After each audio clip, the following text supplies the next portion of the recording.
Emma Jane Walker was born on March 20th, 2000 in Knoxville, Tennessee. From a young age, she stood out, not because she was loud or sought attention, but because of a quiet determination and warmth that left an impression on those around her. She was the only daughter of Jill and Mark Walker, who raised her in a stable and supportive household in a suburban neighborhood in East Tennessee. Emma had an older brother named Evan, with whom she shared a close sibling bond.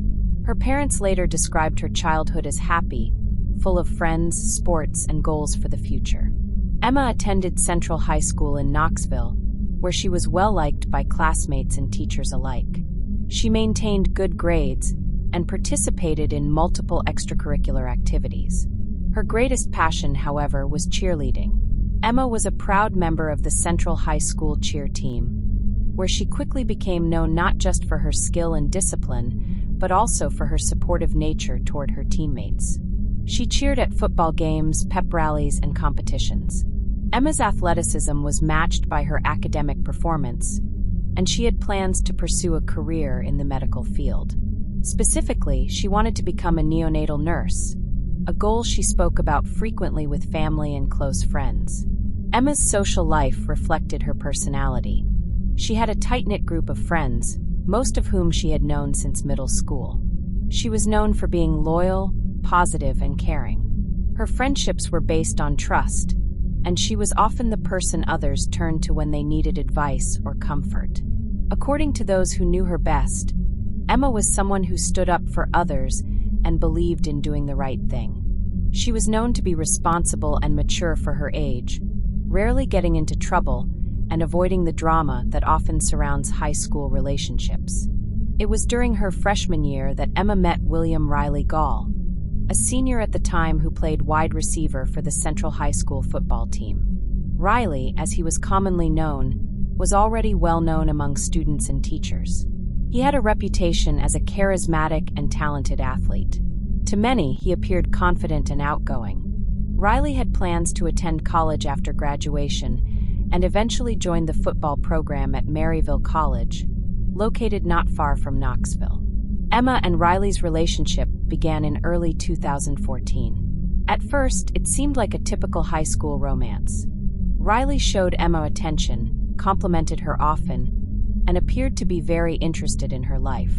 Their connection seemed intense but genuine. Despite the age difference, Emma was only 14 and Riley was nearly 18. Their relationship quickly became serious. Emma's parents were initially wary of the dynamic, but, like many parents, chose to keep an eye on things rather than intervene too quickly. Over time, however, friends and family began noticing troubling signs. Riley appeared to be controlling and possessive.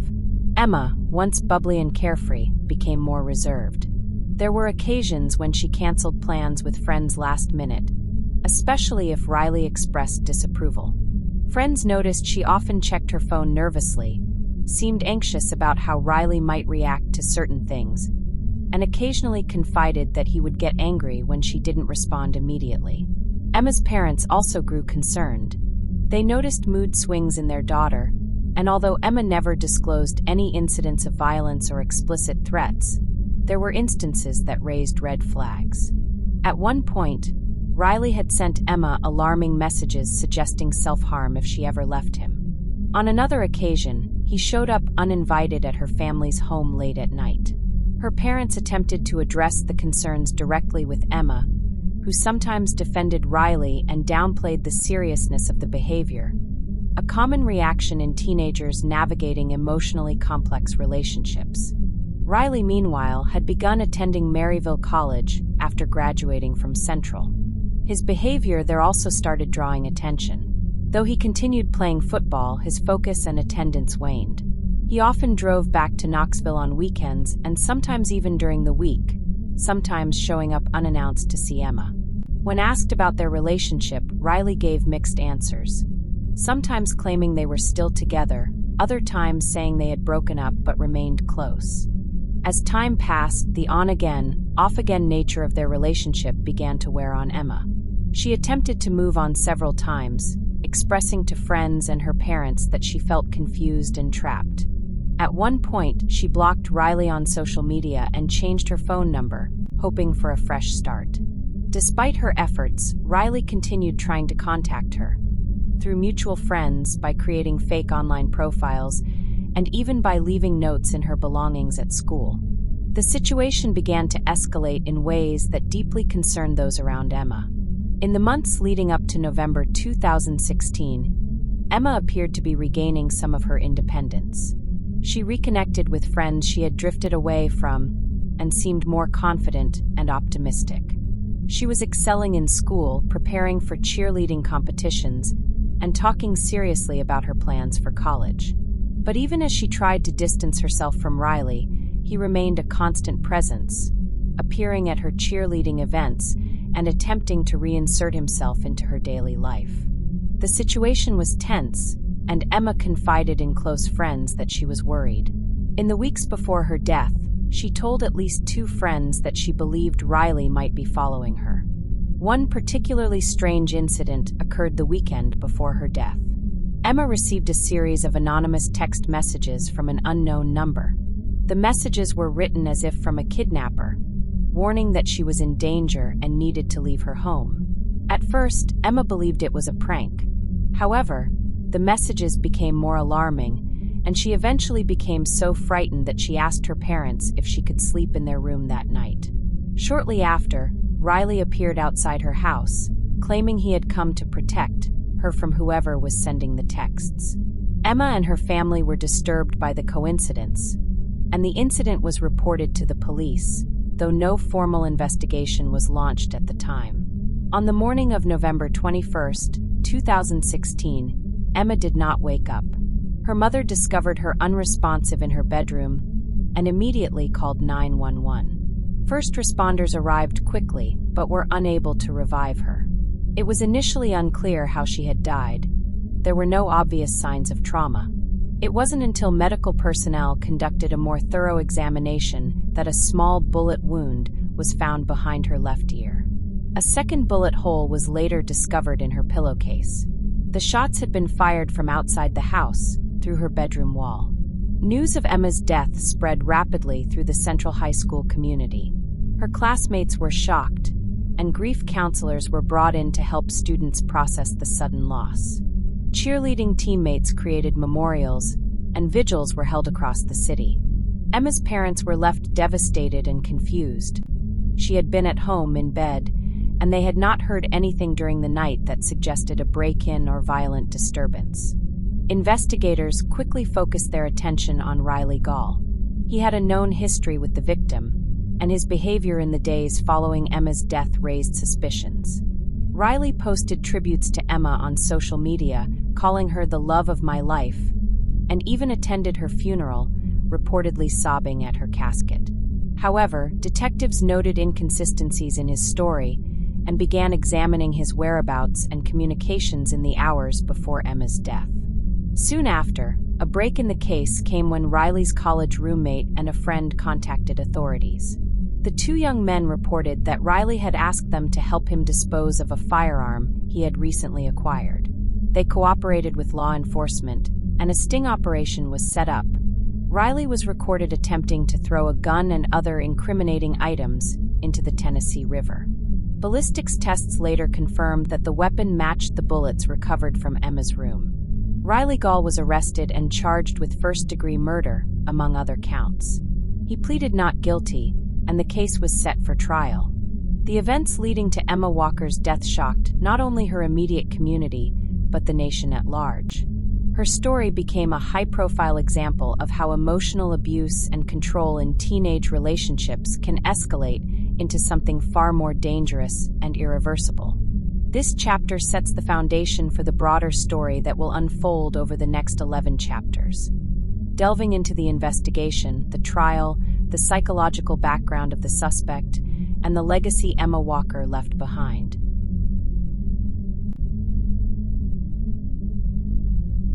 In the immediate aftermath of Emma Walker's death, investigators faced an unusual challenge. The nature of the crime, shots fired into a quiet suburban home while the victim slept, was not typical. There had been no forced entry, no burglary, No known threats that would indicate gang violence or a random act. Emma's family had been asleep inside the house, completely unaware that their daughter had been killed mere feet from them. That detail alone unnerved detectives. It suggested premeditation, planning, and most disturbingly, someone who knew exactly where Emma slept. Emma's home on the 6800 block of Birch River Drive became the focal point of a crime scene investigation that would eventually unravel a disturbing pattern of obsessive behavior. When forensic teams examined the exterior of the house, they discovered 2 bullet holes on the right side wall, near the corner where Emma's bedroom was located. Both shots had been fired from close range, through the thin exterior wall, through a layer of insulation, drywall, and directly into the bed where Emma was sleeping. The path of the bullets and their angle made one thing clear. The shooter knew exactly which room to target. Detectives from the Knox County Sheriff's Office quickly began their canvass. Neighbors were questioned, surveillance cameras in the area were checked, and phone records were subpoenaed. Within hours, investigators zeroed in on the name already being whispered around the school, the community, and the Walker family, Riley Gaul. Emma and Riley's turbulent relationship was no secret among those close to them. Though they had broken up multiple times, Riley had never truly let go. In the days before her death, Emma had made a concerted effort to cut ties for good. She had blocked Riley from all social media, changed her phone number, and explicitly told friends that she didn't want any further contact with him. According to several classmates, Emma had grown more confident in her decision to move on. She had started talking to new people, attending social events without him, and showing signs of emotional recovery. Meanwhile, Riley had spiraled. At Maryville College, he was known to be struggling academically and socially. Former high school friends noticed his mood changing. He became withdrawn, erratic, and obsessed with monitoring Emma's activity. On the weekend before her death, he had gone to great lengths to try to manipulate her back into contact. That included staging a fake kidnapping scenario using anonymous text messages to scare Emma, then rescuing her in a feigned moment of concern. Detectives found that particularly suspicious. The messages, sent from a fake number via a texting app, were carefully worded to sound threatening. Yet the person who conveniently showed up moments after the threats escalated was Riley. Investigators began to view that entire sequence of events as a calculated move designed to regain Emma's trust.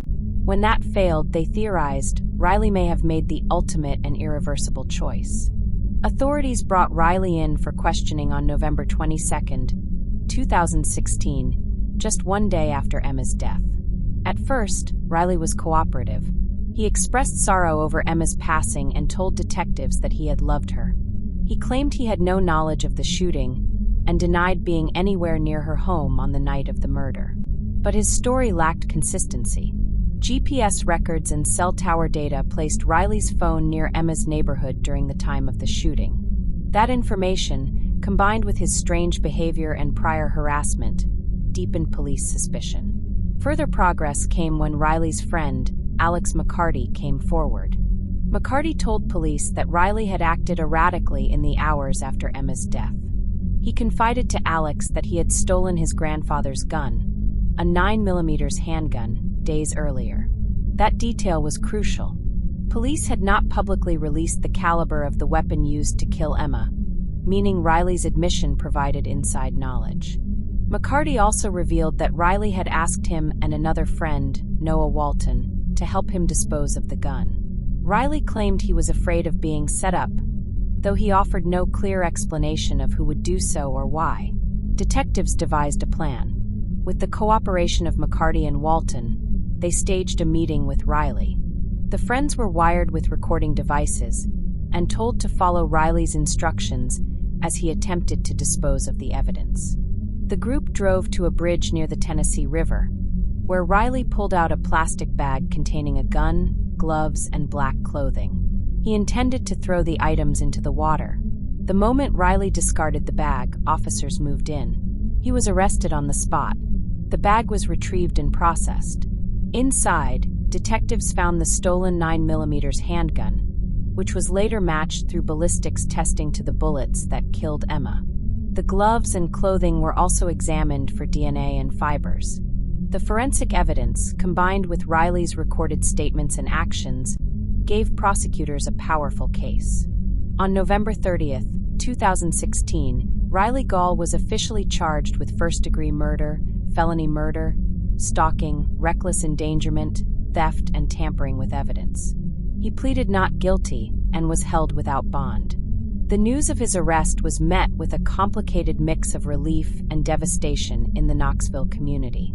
For Emma's family and friends, the confirmation that someone she had once loved was responsible for her death was almost too much to bear. Her mother, Jill, later told reporters that while the arrest brought some closure, it also deepened their heartbreak.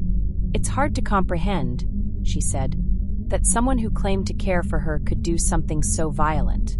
In the months that followed, attention turned to the upcoming legal process.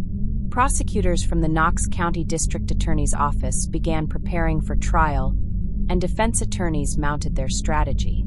Riley's legal team acknowledged his involvement in disposing of the weapon, but maintained that the shooting was accidental. According to them, Riley had not intended to harm Emma.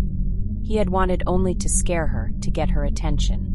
They argued that his mental state, combined with the emotional turmoil of their breakup, led him to make irrational decisions. The prosecution, however, disagreed entirely. They contended that Riley's actions demonstrated careful planning. He had stolen the gun. He had used a disguise.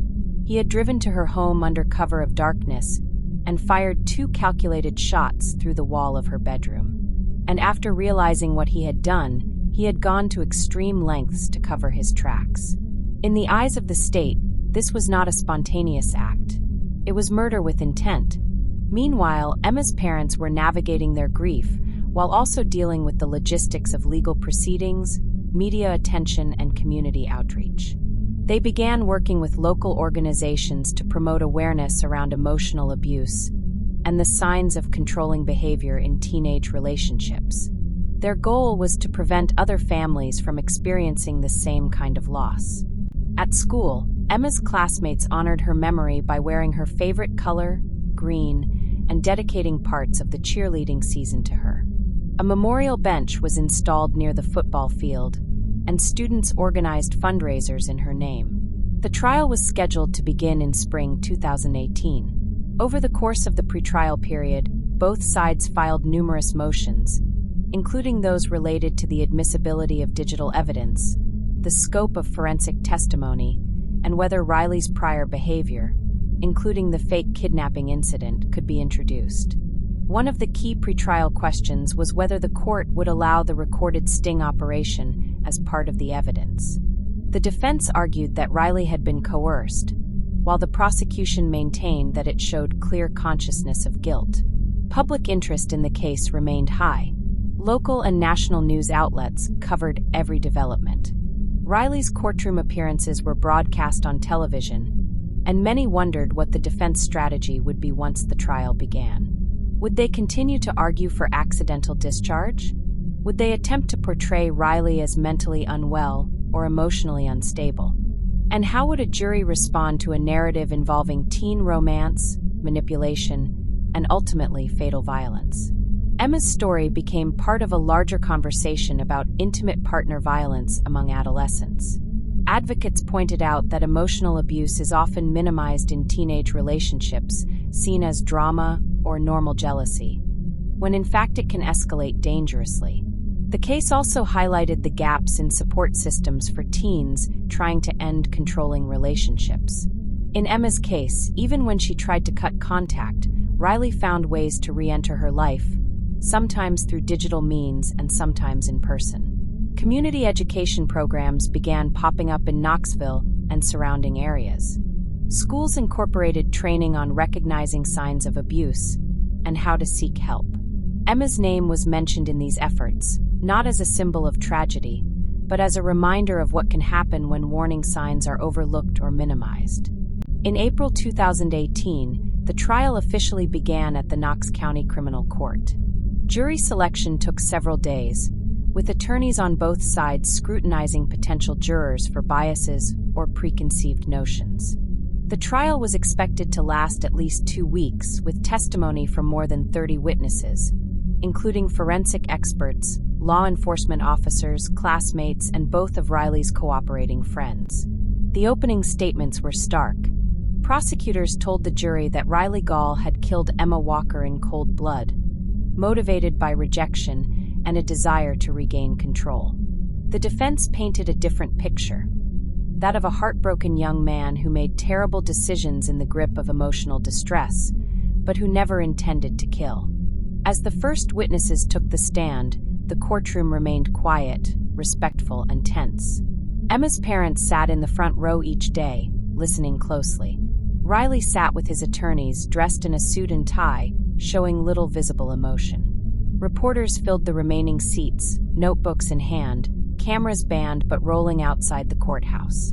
The trial had begun, and over the next several days, the details of what happened on that November night in 2016 would be laid bare for a jury to examine and ultimately judge. The defense, led by attorneys Jonathan Harwell and Wesley Stone, acknowledged that Riley Gaul had fired the shots that killed Emma Walker, but they insisted his intent had not been to murder her. Their strategy was centered around portraying Riley as a deeply emotional and impulsive young man, overwhelmed by heartbreak and desperation. They argued that he had intended only to scare Emma, not to harm her. It was, according to them, a tragic accident, born of poor judgment and immaturity. With both sides having established their narrative, the prosecution began presenting its case. Over the next several days, a sequence of witnesses were called to testify.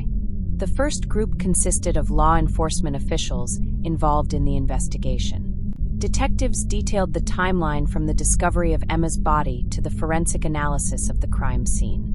They described how they had tracked the trajectory of the bullets through the wall and determined that the shooter had stood just feet from the side of the house, directly in front of Emma's bedroom. Crime scene photographs were introduced into evidence. The jury was shown images of the bullet holes, the position of Emma's bed, and the minimal disturbance inside the home. These visuals emphasized how calculated the act had been. There was no sign of forced entry, no chaotic aftermath, just 2 precisely placed bullets, one of which had struck Emma in the head while she slept. The next series of testimonies focused on the digital trail left behind by Riley in the days before and after the shooting. Investigators explained how they had subpoenaed Riley's cell phone records and used tower triangulation to place his device near Emma's home at the time of the murder. A digital forensics expert testified about messages and app activity, including Riley's use of anonymous texting apps and fake numbers to send threatening messages to Emma in the days prior to her death.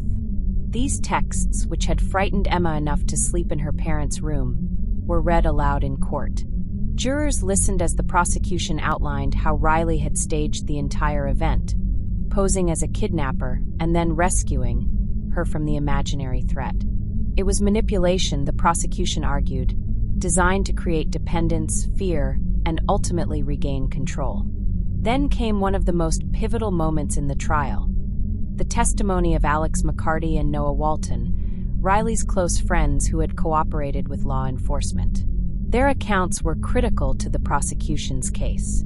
McCarty testified that Riley had stolen his grandfather's gun and had openly spoken about wanting to scare Emma. After her death, he claimed Riley had admitted he might be in trouble and asked for help in disposing of the weapon. Noah Walton supported this account, adding that Riley had seemed paranoid in the days after Emma's murder. Riley had allegedly told them he needed to get rid of the evidence before someone framed him. The 2 friends had agreed to help, but only after contacting police and wearing recording devices.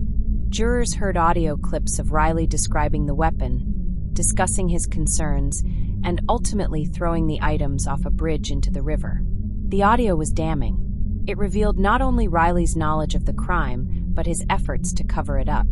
The prosecution emphasized that his actions after the shooting, hiding the gun, destroying clothes, and lying to authorities, were not consistent with someone who had made a tragic mistake. They were the actions of someone attempting to escape justice. Testimony from Emma's parents, Jill and Mark Walker, was among the most emotionally charged of the entire trial. Both described Emma's character, her goals, and the gradual shift they had witnessed as her relationship with Riley became more intense and troubling. Jill Walker recounted the night she found her daughter unresponsive, the confusion of not hearing anything during the night, and the moment she learned that Emma had been shot. Her words were measured, steady, but laced with a grief that filled the courtroom with silence.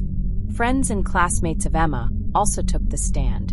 They shared details of Riley's controlling behavior, how he would monitor Emma's phone, get upset if she talked to other boys, and sometimes isolate her from her friend group.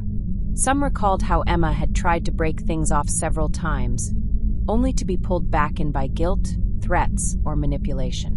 One friend shared that Emma had recently told her she was afraid Riley would hurt himself, or her, if she didn't talk to him. All of this testimony painted a consistent picture, that of a possessive, emotionally manipulative relationship that had spiraled into something dangerous. The defense, when it was their turn, called several character witnesses to speak on Riley's behalf. Former teachers, coaches, and family members described him as a polite, bright, and sensitive young man. They emphasized that he had no previous criminal record and had been devastated by Emma's death. Their testimony aimed to humanize Riley and support the idea that his actions had been rooted in confusion and heartbreak, not premeditation.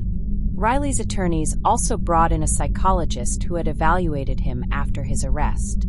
The expert testified that Riley exhibited signs of emotional immaturity, anxiety, and attachment issues. According to the psychologist, Riley struggled to regulate emotions and had likely acted out of a fear of abandonment. This, the defense claimed, aligned with their theory that Riley intended only to frighten Emma, not to kill her. But under cross-examination, the prosecution challenged this idea. They asked whether emotional immaturity could explain stealing a gun, using a disguise, sending fake messages, and precisely firing 2 bullets into a specific room.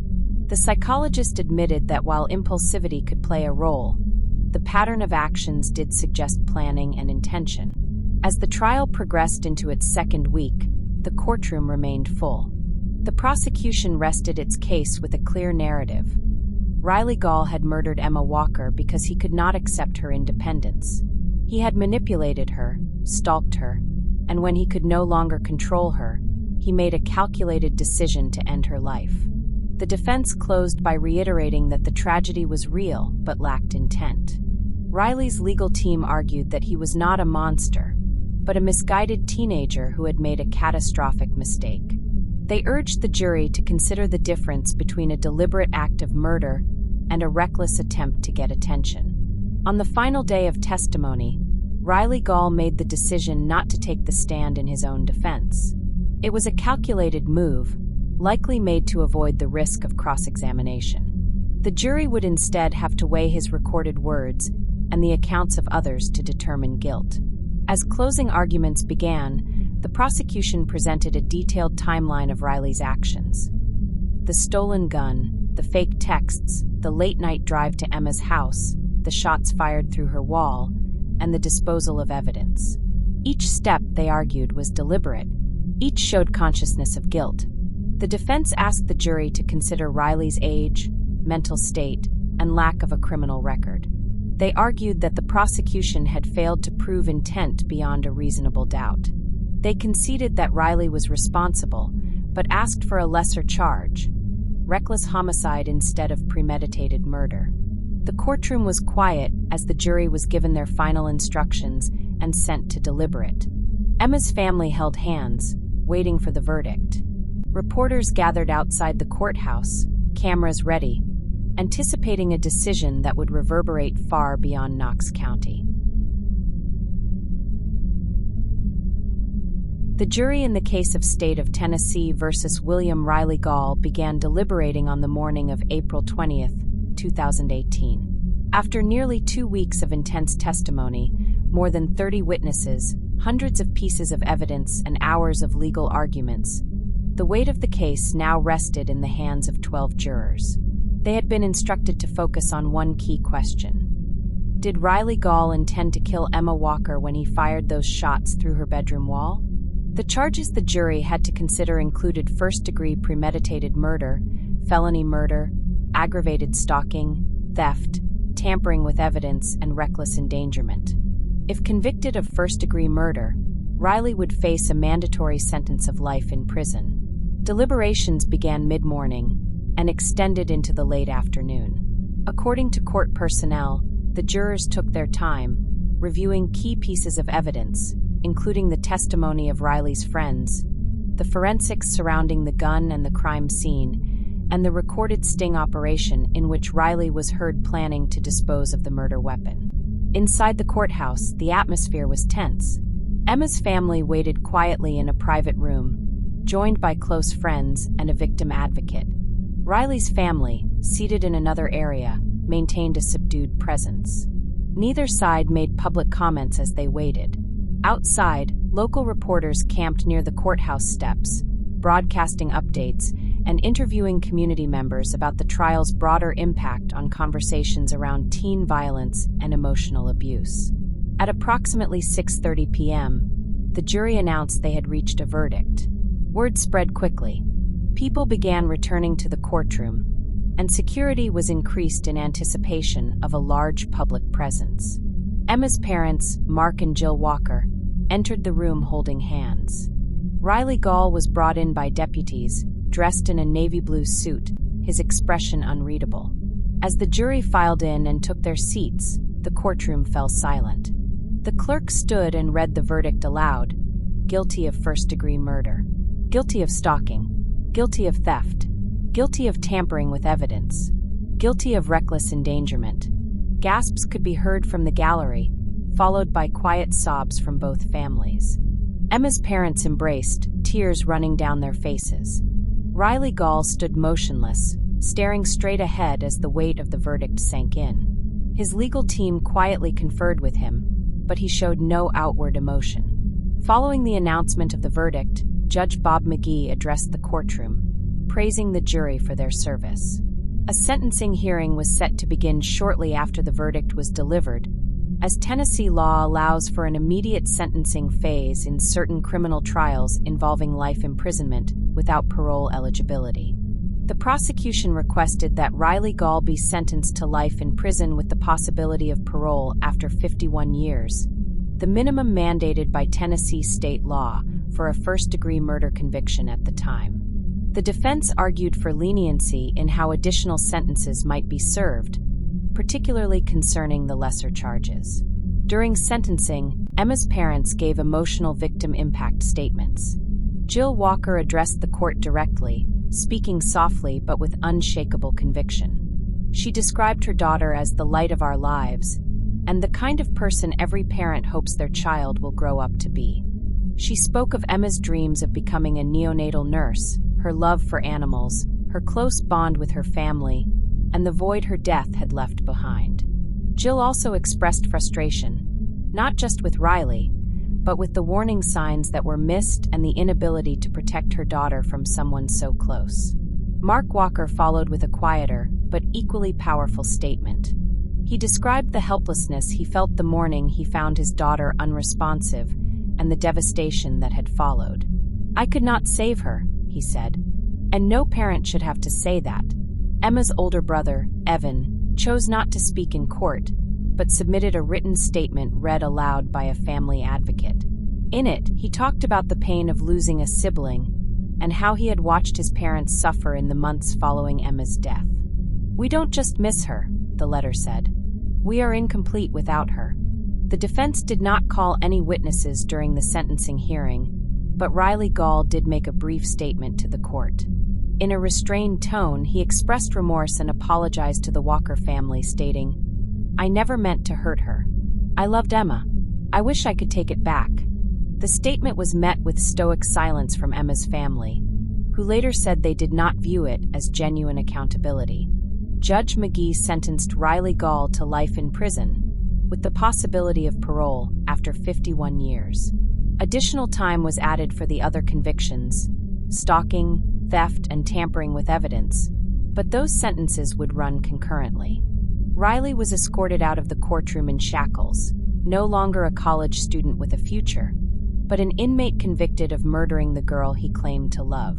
The public reaction to the verdict was swift. Many praised the jury for delivering justice, while others expressed sorrow that a young man with no prior criminal record had committed such an irreversible act.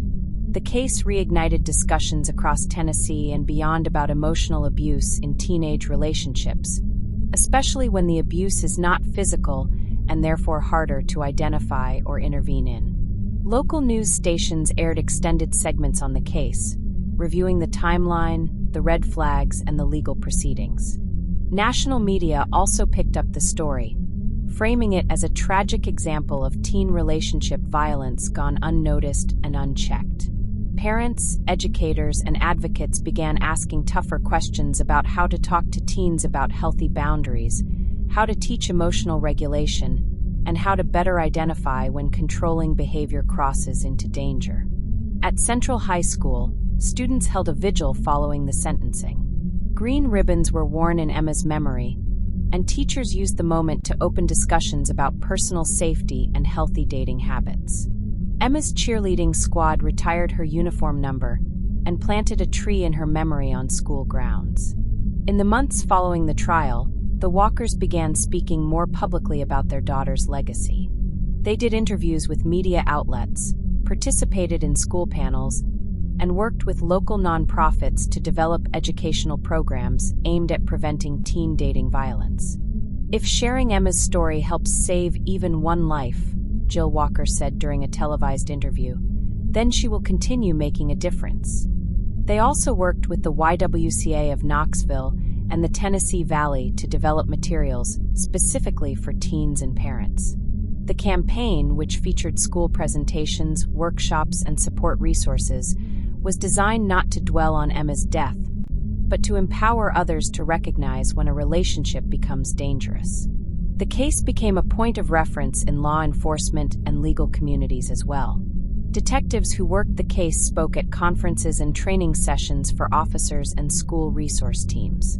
Prosecutors used the trial as an example of how digital evidence, friend cooperation, and behavioral patterns can build a compelling narrative in court, even when physical evidence is limited.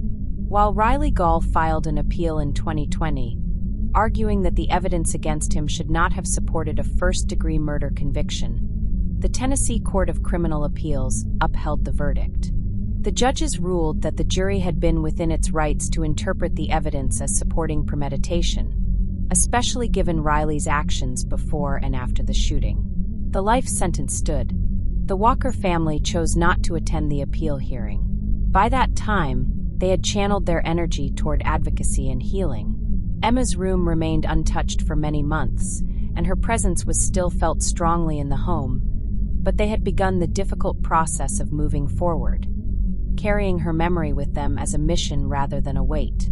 In the years following the trial, Emma's story continued to be featured in documentaries, podcasts, and educational materials. True crime networks released detailed episodes about her case, often focusing on the warning signs that had preceded her death. While some questioned whether such attention was exploitative, the Walker family remained committed to ensuring Emma was remembered not for how she died, but for how she lived. Her legacy became intertwined with a broader conversation across the country, one about recognizing emotional abuse, empowering teens to set boundaries, and holding individuals accountable before tragedy strikes. Emma Walker had dreamed of becoming a nurse and helping newborns thrive. In an unexpected and devastating way, she still helped others by sparking awareness, education, and change. In the days and weeks after Riley Gaul was sentenced to life in prison, the Knoxville community began to reckon with the deeper implications of Emma Walker's death. The trial had drawn intense local and national attention, not only because of the victim's age or the shocking nature of the crime, but because the case exposed a reality that many had never fully considered. That emotional abuse, even in high school relationships, could be a precursor to lethal violence. Emma's story stayed with people. She had not lived a life of secrecy or rebellion. She had been a high-achieving student, a cheerleader, a daughter who respected her parents, a friend who confided in others. To most, she had done everything right. And yet, she still became a victim. That contradiction hit hard, especially for parents, educators, and teenagers in the region. It forced a difficult question into public consciousness. If it could happen to Emma, could it happen to anyone? Central High School, where Emma had been a student, took immediate steps to provide emotional support and education in the aftermath of the trial. The school administration, in coordination with counselors and local advocacy groups, initiated classroom discussions focused on recognizing controlling behavior, respecting personal boundaries, and seeking help without fear of judgment. Teachers were given guidelines on how to identify warning signs among their students, sudden withdrawal, mood shifts, or signs of fear related to another student, and how to approach those concerns with care and professionalism. Emma's classmates were also part of the healing process. Many of them had testified during the trial or had sat in court during emotionally intense testimony. After the verdict, students organized their own events to remember Emma and process their emotions. Green ribbons were worn daily for several weeks. Messages of support were written in chalk along the school's walkways. The cheerleading team created a scholarship fund in Emma's name, funded by donations from community members and small fundraising events. The scholarship was awarded annually to a student who exemplified leadership, kindness, and academic excellence. The Walker family remained quiet in the weeks after sentencing, taking time to grieve away from the public eye. But eventually they chose to speak out, not about the trial, but about the future. In a joint interview with a local Knoxville news station, Jill and Mark Walker explained their desire to create something meaningful from the tragedy that had consumed their lives. Emma's story can't end in that courtroom, Jill said. If there's a way to help other kids, if something good can come out of this, then that's what we want. They partnered with the YWCA of Knoxville and the Tennessee Valley to establish a school-based education campaign focused on teen dating violence. The program, titled Emma's Voice, was designed with input from educators, social workers, and domestic violence prevention experts. It included classroom materials, conversation guides, peer-led workshops, and school assembly presentations. The goal was not to instill fear but to promote awareness, helping teenagers understand the difference between love and control, attention and manipulation. Emma's Voice launched in 2019, first at Central High School and then expanding to other public schools across Knox County. The program was voluntary but strongly encouraged. Within a year, it had reached thousands of students. Counselors reported a noticeable increase in students coming forward with questions, concerns, or stories of their own experiences. In some cases, those early conversations led to interventions that may have prevented further harm. Emma's name also began appearing in other spaces, not as a subject of sensational headlines, but as a symbol in the effort to combat relationship violence among young people. Advocacy groups across Tennessee began referencing her story in their outreach efforts. Billboards went up in the region with simple messages. Love shouldn't hurt. Remember Emma Walker. Flyers were distributed to parents and guardians with tips on how to talk to teenagers about healthy relationships. Trainings were provided to pediatricians and school nurses on how to gently screen for abuse when teens came in for routine visits. The Tennessee Department of Education took note of the impact. In early 2020, officials consulted with educators from Knox County and advocates from the YWCA to discuss integrating elements of the Emma's Voice curriculum into a statewide health education framework. While not mandatory, the initiative provided funding for schools that chose to implement dating violence awareness programs. It was a small step, but one that acknowledged the seriousness of the issue. Law enforcement agencies in the region also began revising their training. Officers who served as school resource officers, SROs, received updated instruction on how to identify the signs of emotional abuse in student relationships. They were taught how to handle reports with discretion and sensitivity, how to work with school counselors, and how to respond to digital harassment, something that had played a significant role in Emma's case. These efforts, while encouraging, were not without resistance. Some community members questioned whether schools should take such an active role in conversations about teen relationships, fearing that it intruded on parental responsibilities. Others worried that labeling behavior too early or too harshly might stigmatize normal adolescent conflict. But Emma's story remained a powerful counterpoint. It demonstrated what could happen when manipulation is normalized, when silence replaces intervention, and when emotional abuse is overlooked because it doesn't leave bruises. Meanwhile, the true crime community had begun to take note of the case. Podcasts dedicated episodes to Emma's story. Documentary crews visited Knoxville to produce features that carefully retraced the timeline, avoiding graphic details, but focusing on the emotional depth of the loss and the broader context. National publications like Dateline and 2020 included the story in their coverage of dating violence among teens. While the Walker family participated in a few carefully chosen media appearances, they remained focused on advocacy rather than exposure. One moment that stood out in the months after sentencing was a town hall forum hosted by a local university. The event featured panelists including domestic violence survivors, legal experts, high school teachers, and a representative from the Walker family. The conversation was honest and raw. Questions from the audience ranged from legal procedures to how schools should intervene when they suspect emotional manipulation between students. At the close of the event, a moment of silence was held for Emma. A single chair was left empty at the front of the stage, with a green ribbon tied around it. This symbolic act, simple but powerful, was repeated at other events throughout the state. The image of an empty chair became a visual shorthand for the absence Emma left behind.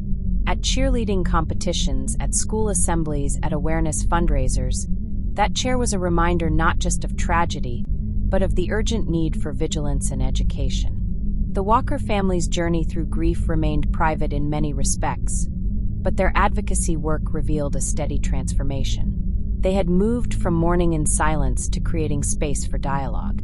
They were no longer simply a grieving family, they had become part of a movement. And in doing so, they helped shift the way people thought about emotional abuse, especially among young people. By 2021, Emma's voice had expanded into over 40 schools across Tennessee, reaching an estimated 18,000 students.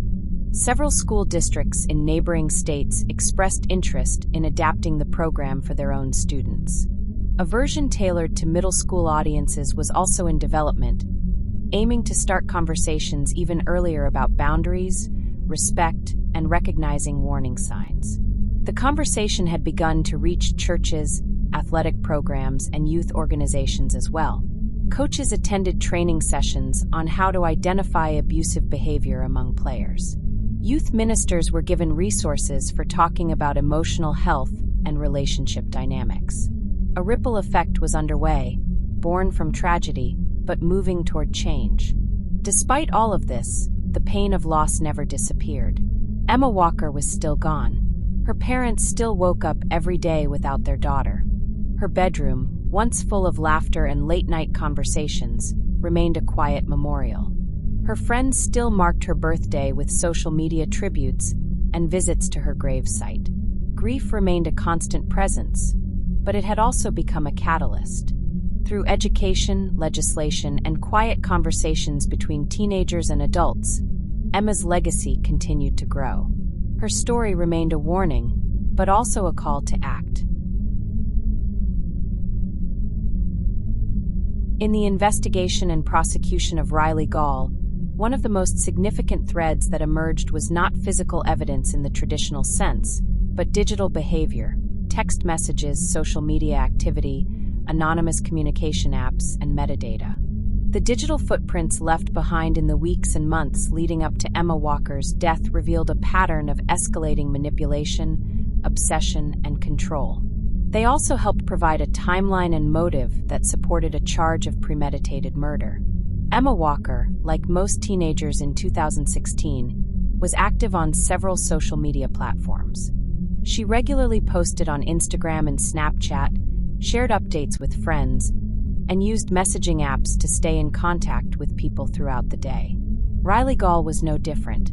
As her boyfriend, and later her ex, he was deeply involved in her digital life. At the height of their relationship, they exchanged hundreds of messages daily. But after their breakup, that constant communication became strained and eventually toxic. Detectives reviewing Emma's phone found months of messages between her and Riley. In the beginning, the messages were affectionate and typical of teenage relationships, filled with nicknames, emojis, and late-night conversations. But over time, the tone shifted. Riley's messages grew more intense, sometimes pleading, other times angry. He frequently expressed distrust, accused Emma of talking to other boys, and used guilt to pressure her into staying in contact. Emma's replies reflected her growing discomfort. She would often attempt to end conversations, only to be met with a barrage of follow-ups. At several points, Emma tried to create distance by blocking Riley's number and social accounts. But he circumvented these efforts using alternative methods. He contacted her through secondary accounts, texting apps, and even created fake social media profiles to observe her online activity. He also continued to interact with her friends and teammates online, hoping to monitor her indirectly. One of the most disturbing uses of technology came just days before Emma's death. On November 18, 2016, Emma began receiving text messages from an unfamiliar number. The messages were cryptic and threatening. They read as if they were coming from someone who had kidnapped Riley and was using his phone. One message warned, "We have him now." Another said, "Go outside if you want to make sure he's okay." Emma, alarmed and confused, eventually stepped outside, and there was Riley, seemingly frightened and claiming he had escaped some sort of attack. This incident was immediately suspicious to those around her. Friends later told police that the entire scene felt staged. They had seen the texts, and Riley's sudden appearance outside her house didn't make sense. Emma's parents were also concerned. That night, she was so unsettled she asked to sleep in their room. But despite their worries, there was no clear evidence of a crime at that point, just a bizarre and increasingly troubling pattern. Investigators later confirmed that the messages came from an anonymous texting application, one that Riley had downloaded and used to send messages without revealing his identity. Forensic experts traced the IP address and metadata from the messages to Riley's phone and computer, establishing a direct link between the threatening texts and the defendant. In court, this became a cornerstone of the prosecution's case. It demonstrated not only obsession and manipulation, but a deliberate plan to scare Emma into reconnecting with him. The digital evidence didn't stop there. After Emma was killed, Riley continued to post on social media as if he were mourning. In the days following the murder, he shared photos of them together, captioned with phrases like "Forever my angel" and "I love you always." To many observers, these posts appeared to be the grieving expressions of a heartbroken teen. But to investigators, they were another layer of control, an attempt to steer the narrative and draw sympathy before suspicion took hold. What Riley didn't know at the time was that his online behavior was being carefully documented. Investigators subpoenaed his social media activity, including private messages, deleted posts, and search history. They found evidence that, in the days before the shooting, he had looked up how to hide a weapon, how to avoid gunshot residue, and what the police can trace through cell towers. These searches contradicted his later claims that the shooting was spontaneous or accidental. The prosecution used this information in court to argue premeditation. The messages weren't just desperate attempts to reconcile. They were part of a larger, calculated effort to regain power over someone who had rejected him. The fake kidnapping texts, the social media manipulation, the surveillance of Emma's online activity, all pointed to a mindset that viewed Emma not as an individual with autonomy, but as someone who could be influenced, monitored, and ultimately punished for breaking away. Digital forensics also helped piece together the timeline of the crime. Riley's phone records placed him near the Walker residence around 3 a.m. on the morning of November 21, 2016. He had sent no messages during that time, and his phone had connected to a cell tower close to Emma's neighborhood. Surveillance footage from nearby homes captured a vehicle matching Riley's parked near the scene shortly before the shooting. All of these details, combined with metadata from his apps and browser history, painted a picture of premeditated action rather than impulsive behavior. Emma's own digital presence became a quiet form of testimony during the trial. Screenshots of her messages to friends showed that she had grown afraid of Riley. In one message, she wrote, "He won't leave me alone." In another, she told a friend that she had blocked him again and was hoping he would finally get it. These messages were not presented for drama. They were evidence that Emma had tried to separate herself and that Riley's pursuit had continued despite her clear intentions. The trial highlighted how, in modern relationships, digital communication can become a mechanism of both connection and control. Experts testified about digital abuse, a form of emotional manipulation that includes excessive texting, monitoring social media, threatening messages, and using technology to stalk or harass. This form of abuse often goes unnoticed because it leaves no physical marks. But in Emma's case, it was a key part of the psychological pressure she experienced. The jury's understanding of this digital pattern was central to the conviction. Prosecutors were able to connect each message, search, and online interaction to Riley's growing desperation and ultimate decision to commit violence. It made the timeline clearer, the motive more evident, and the intent undeniable. The impact of this case on how law enforcement handles digital evidence was significant.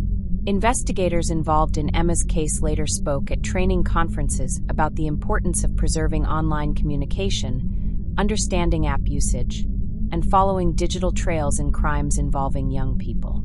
School resource officers began receiving training on how to recognize signs of digital manipulation in students' relationships. Parents and guardians, too, were affected. Many began paying closer attention to their children's online activity, not just looking for danger, but for signs of distress or isolation. Conversations about healthy online boundaries became more common. Schools began including digital safety in their personal development curriculums, teaching students how to protect themselves not just physically, but emotionally in digital spaces. Emma's case showed that even in relationships that appear typical from the outside, control and obsession can build quietly through technology. What begins as constant messaging can turn into surveillance. What seems like concern can become coercion. And in some cases, the screen becomes a barrier behind which abuse intensifies, hidden in plain sight.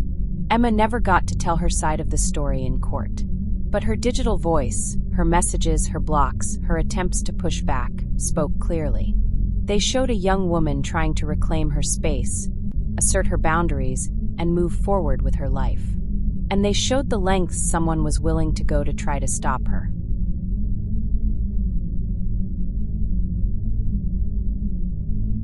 In the wake of Riley Gaul's conviction, psychologists, legal experts, educators, and advocates began to study the case more closely, not only to understand the tragedy of Emma Walker's death, but to identify patterns, warning signs, and intervention points that might prevent similar outcomes. What emerged from this scrutiny was a deeper understanding of how emotional abuse, manipulation, and coercive control can escalate over time, even when the victim and perpetrator are young. Coercive control is a term that has gained traction in recent years, used to describe a systematic pattern of behavior that aims to dominate, isolate, and psychologically manipulate a partner. Unlike physical abuse, which often leaves visible injuries, coercive control operates through fear, isolation, and persistent monitoring. It includes excessive messaging, threats of self-harm, tracking whereabouts, social isolation, and emotional blackmail. In Emma and Riley's relationship, several of these markers were present, long before the violence occurred. Interviews with Emma's friends and family revealed a progression that is now disturbingly familiar to domestic violence advocates. When the relationship began, Riley was charming, attentive, and eager to connect. He complimented Emma, showed public affection, and seemed invested in her life. But over time, his behavior shifted. Compliments turned into possessiveness. Interest turned into obsession. Riley reportedly became jealous when Emma spent time with other people, especially other boys, and would pressure her to explain her whereabouts and choices.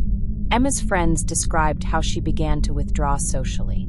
She stopped going to group outings, texted less frequently in friend group chats, and seemed increasingly preoccupied with pleasing Riley. If she didn't respond to him quickly, he would send multiple messages, sometimes escalating to guilt or anger. In some cases, he implied that if she didn't answer, something bad might happen to him. Classic emotional blackmail.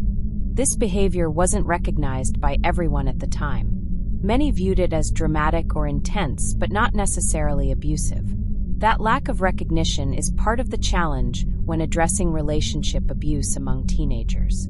The lines between love, intensity, and control are often blurred, especially when emotions are heightened and experience is limited. Emma's parents, Jill and Mark Walker, later reflected on how difficult it was to identify what was happening. They had concerns, especially after a few confrontational moments involving Riley, but Emma often downplayed the seriousness. She would tell us, "It's just drama. It's not a big deal," Jill said in a later interview. She wanted to protect him. She thought he could change. Like many teenagers, Emma may not have fully understood what she was experiencing or how dangerous it could become. Riley's behavior fit into a pattern that psychologists now associate with controlling relationships. He reportedly used isolation tactics, such as discouraging Emma from talking to certain friends, while also engaging in love bombing, showering her with attention, gifts, or exaggerated displays of affection after arguments. These cycles of control and reconciliation can be difficult to break, especially when the victim is young and emotionally invested. Experts point out that teenage relationships often lack the boundaries and coping strategies that adults develop over time. Many teenagers are experiencing romantic relationships for the first time and may not have a framework to recognize what is healthy and what is harmful. Add to that the emotional volatility of adolescence, and the conditions for manipulation become even more pronounced. In the case of Emma and Riley, these dynamics escalated in the digital realm. Riley frequently used social media as a way to monitor and pressure Emma. He would comment on her posts, message her friends, and use alternate accounts to stay in contact after she blocked him.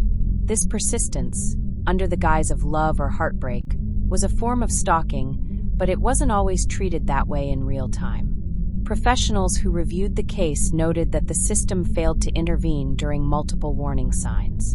The fake kidnapping texts that Riley sent just days before the murder should have prompted law enforcement follow-up. Emma's friends and even her parents reported being unsettled by the incident, but without physical violence or direct threats, authorities often lack the tools or protocols to act. This gray area, between emotional concern and criminal behavior, is where many dangerous situations go unaddressed. Since the trial, Tennessee advocacy organizations have pushed for stronger education and legal tools to identify and address coercive control in teenage relationships. While laws related to stalking and harassment do exist, they are often reactive rather than preventive. And when the individuals involved are minors or young adults, enforcement can become even more complicated. Mental health professionals also weighed in on the case, using it as a teaching tool in graduate-level psychology and counseling programs. Riley's behavior, while criminal, was also psychologically complex. His need for control, inability to tolerate rejection, and use of deception reflected deep-seated emotional instability. While that instability did not excuse his actions, understanding it has helped professionals identify similar red flags in other cases. One licensed clinical psychologist who reviewed court transcripts and evidence post-trial observed that Riley's actions followed a trajectory commonly seen in possessive partners: idealization, control, punishment. First, the partner is viewed as perfect and essential to one's emotional state. Then, efforts are made to restrict the partner's independence, disguised as love or concern. Finally, when the partner resists or leaves, the abuser attempts to reclaim control, sometimes through threats, sometimes through violence. In Emma's case, the final stage involved the most extreme act: lethal punishment for independence. At conferences and community forums following the trial, Emma's story became a key case study. Presenters outlined the timeline, the communication patterns, and the subtle warning signs that are easy to overlook until it's too late. They encouraged schools to partner with local mental health agencies, not only to provide counseling after incidents, but to implement proactive education programs about relationship dynamics. One of the most powerful tools to emerge from these efforts was a set of training modules for school counselors and teachers. These modules, some of which used anonymized elements of Emma's case, included role-playing exercises, signs of emotional abuse, and guidelines for how to safely intervene when students disclose concerns. The modules emphasized that students are often more willing to confide in a teacher or coach than in a parent or police officer. Emma's case also reinforced the importance of peer education. Many of her classmates later said that, while they had noticed things that felt wrong, they weren't sure how to talk about them, or if they were overreacting. Empowering teens to trust their instincts and giving them tools to help friends in toxic relationships became a key component of new advocacy programs launched across Tennessee schools. The ripple effects continued beyond education. In some jurisdictions, domestic violence intervention programs began to expand their intake criteria to include teenage clients, recognizing that early intervention can be life-saving. Judges in family courts began recommending counseling for young couples with signs of emotional volatility. Police departments adjusted their training to include more emphasis on emotional and psychological abuse among young people. Emma's story became more than a case file. It became a framework for identifying, understanding, and responding to a type of violence that often flies under the radar until it's too late. Through it all, the Walker family remained grounded in their mission. They continued working with advocates and educators, not only to tell Emma's story, but to protect other teens. They pushed for conversations not only about what happened to their daughter, but why and what might have stopped it. They never reduced Emma to a victim. In their words, she was still the girl who loved babies, the student who wanted to be a nurse, the friend who made people laugh. But they also refused to ignore the truth, that the relationship she was in became unsafe long before it turned fatal. That truth became a call to action, and a warning no one could afford to ignore. Following the conviction and sentencing of William Riley Gaul in 2018, the legal impact of the Emma Walker case extended well beyond the courtroom where the trial had played out. While justice had been served in the eyes of many legal professionals, victim advocates, and lawmakers in Tennessee and beyond began to reflect on what could be learned from the case. Specifically, what legal reforms might have prevented the outcome, and how the system could evolve to better protect young people in emotionally abusive relationships.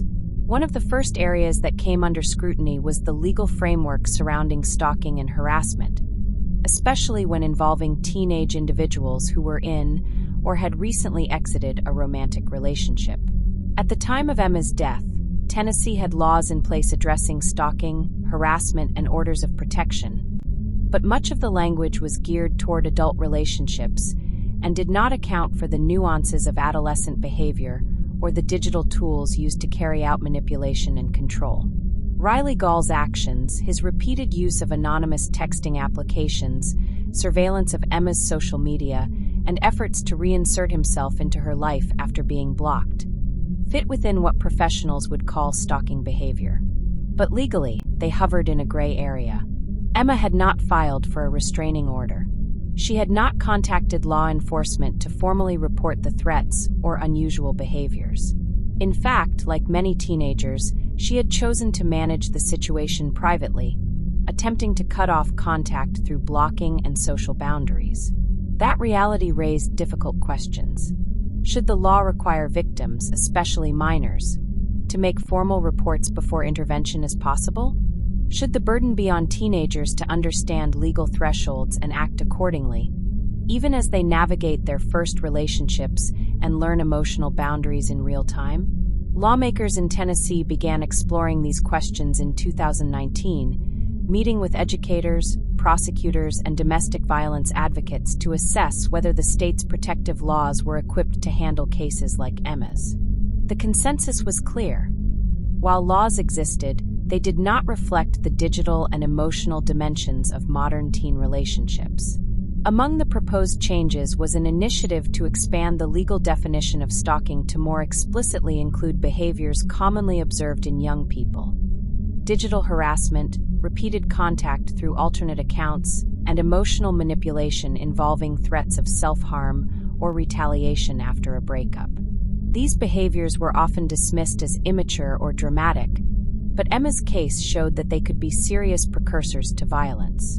Another legislative discussion centered around access to orders of protection. In Tennessee at the time, minors under 18 could only file for a protective order through a parent or guardian. Advocates argued that this barrier discouraged young people from seeking help, especially in cases where the parent might not understand or believe the severity of the threat.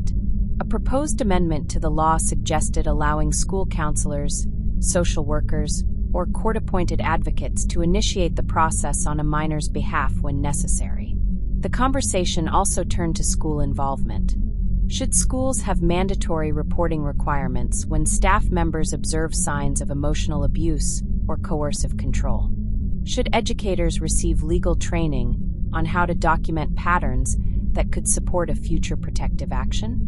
While these questions did not have immediate answers, the Emma Walker case had clearly exposed gaps in the system, gaps that demanded attention. At the county level, the Knox County District Attorney's Office took its own steps toward reform. Prosecutors who worked on Emma's case began collaborating with school officials to provide training on early intervention. Assistant District Attorney Kevin Allen, who had led the prosecution against Riley Gaul, spoke at legal education seminars, emphasizing the importance of pattern recognition in emotional abuse cases.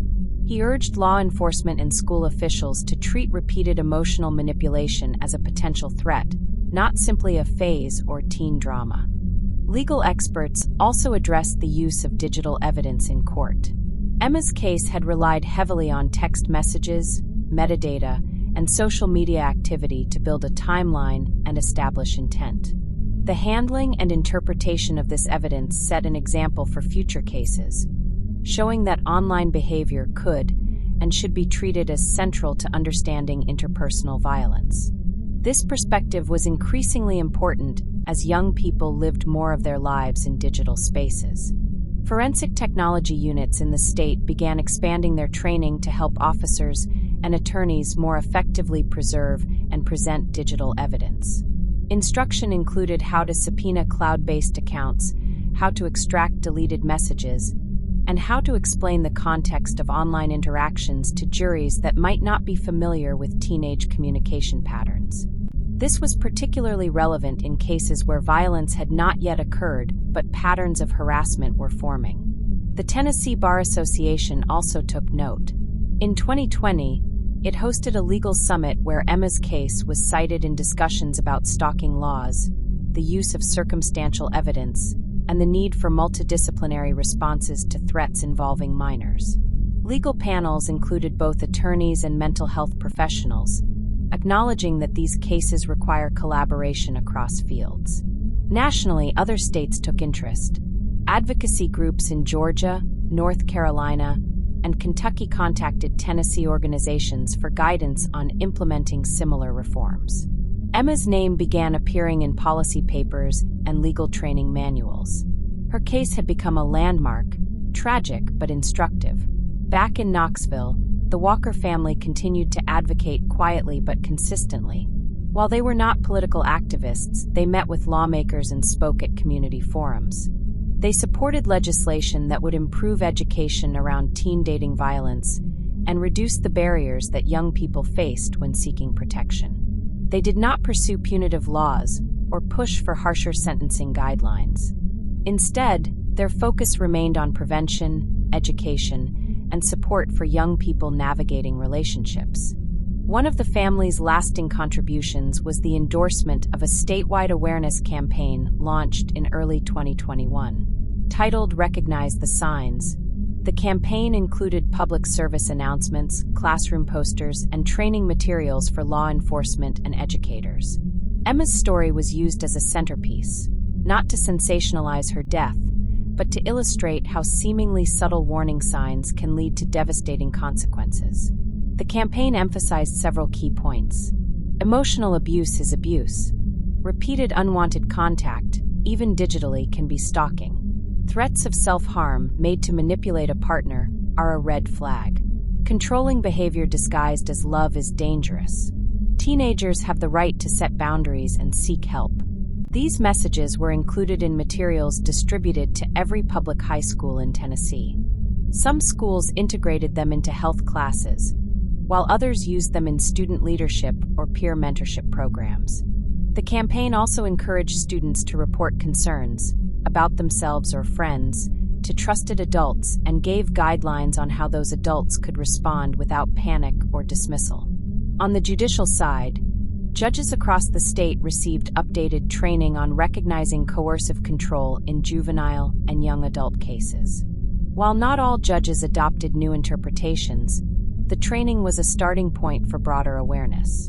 The idea was to create consistency in how emotional and psychological abuse was viewed in court, especially when it appeared in cases that hadn't yet escalated to violence. Emma's case became a reminder of how much the justice system had yet to adapt to the evolving nature of relationship violence. The fact that a teenage girl could be systematically harassed, manipulated, and eventually murdered by someone she had once trusted, and that multiple opportunities for intervention had been missed, forced a difficult reckoning across agencies. Legal reform does not happen overnight. It requires not only legislation, but cultural change, education, and sustained attention. Emma's story catalyzed that process, not by anger or outrage alone, but by the clarity it brought to what had been overlooked for too long. By the time the 5th anniversary of her death approached, many of the legal conversations inspired by her case were still ongoing. Some proposed laws remained in committee, while others had passed at local or regional levels. But there was no denying that the Emma Walker case had changed the legal conversation in Tennessee, and potentially far beyond it. By the time 5 years had passed since the morning Emma Walker was found lifeless in her bedroom, her story had traveled far beyond the Knoxville community where she had lived. What began as a local tragedy involving 2 high school students had grown into a national conversation about teen dating violence, emotional manipulation, and the silent warning signs that are too often dismissed until it's too late. But for those who knew Emma personally, her family, her friends, her teammates, the story was never about crime or courts. It was about a girl with goals, a voice, and a future. It was about her laughter at cheer practice, her dreams of becoming a neonatal nurse, and her kindness to people others overlooked. While public attention often focused on how Emma died, the people closest to her remained committed to honoring how she lived. In the years following the trial, Emma's memory became institutionalized in ways that were never planned, but grew organically from those who cared about her. At Central High School, the cheerleading team established the Emma Walker Spirit Award, presented each year to a student athlete who demonstrated not just skill, but integrity, compassion, and leadership. The award ceremony became a significant event, not for competition, but for character. Each year on her birthday, friends gathered at her gravesite or posted tributes online. Some visited with flowers, others with stories. For her classmates, the grief had transformed into something quieter but constant, an understanding that someone like Emma, who had done nothing wrong, could be taken so suddenly. That understanding changed how some approached relationships, how they supported friends, and how they interpreted red flags. The impact was personal and behavioral, not just theoretical. The Walker family, though never seeking the spotlight, remained involved in awareness work. They continued supporting the Emma's Voice program, which expanded its reach throughout East Tennessee and into neighboring counties. Workshops were offered to both students and parents. Discussion guides were adapted for middle schoolers, acknowledging that relationship dynamics often begin long before high school. Jill and Mark Walker occasionally spoke at small events, not to recount court testimony, but to offer insights as parents who had lived through something unthinkable. Their message was always steady. Emotional abuse is real, it is dangerous, and it deserves intervention. They talked about listening to teens without judgment, trusting intuition, and taking even subtle signs of control seriously. Their tone was never alarmist, but purposeful. They had learned, painfully, that silence can be costly. Emma's story also continued to influence national organizations. In 2022, the One Love Foundation, a group focused on educating young people about healthy relationships, incorporated aspects of Emma's case into a learning module designed for high school students. The goal was not to dramatize, but to personalize, to show that relationship violence is not confined to certain backgrounds, ages, or behaviors.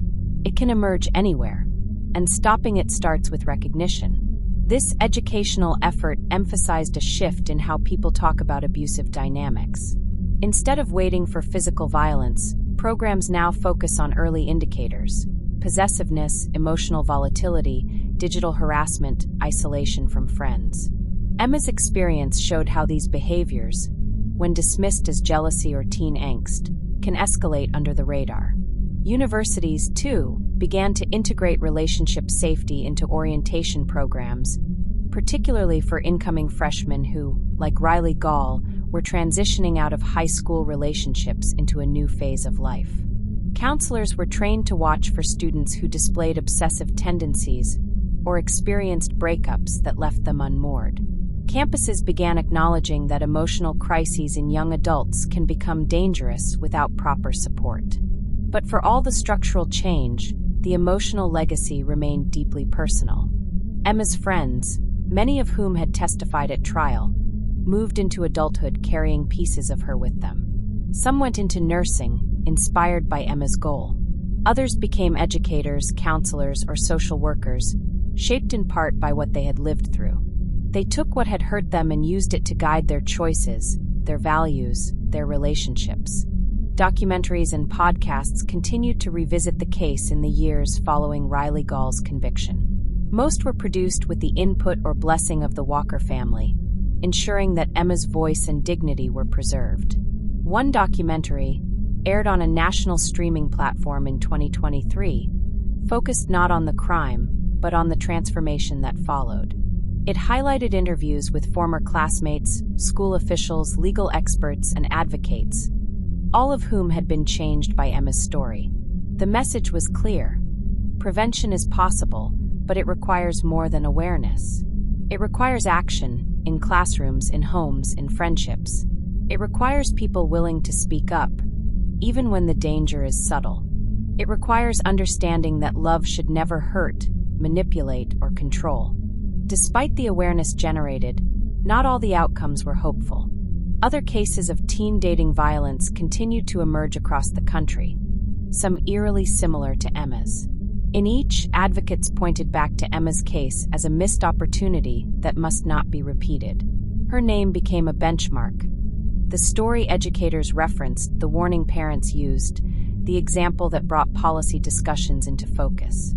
And in her own community, Emma remained present in less visible but equally powerful ways. A tree planted in her memory on Central High's campus bloomed each spring, a quiet symbol of resilience and remembrance. The Green Ribbon campaigns continued annually. The locker she once used remained untouched for months after her death, later converted into a memorial by students. Even those who never met Emma knew who she was. As for Riley Gaul, he continued to serve his life sentence in a Tennessee correctional facility. His appeals had been denied. His name slowly faded from public discussion, overshadowed by the far greater legacy of the girl whose life he took. There were no updates of note, no public statements from him or his family. The community had largely turned the page, not forgetting what had happened, but choosing to focus on what Emma left behind rather than the person who took her life.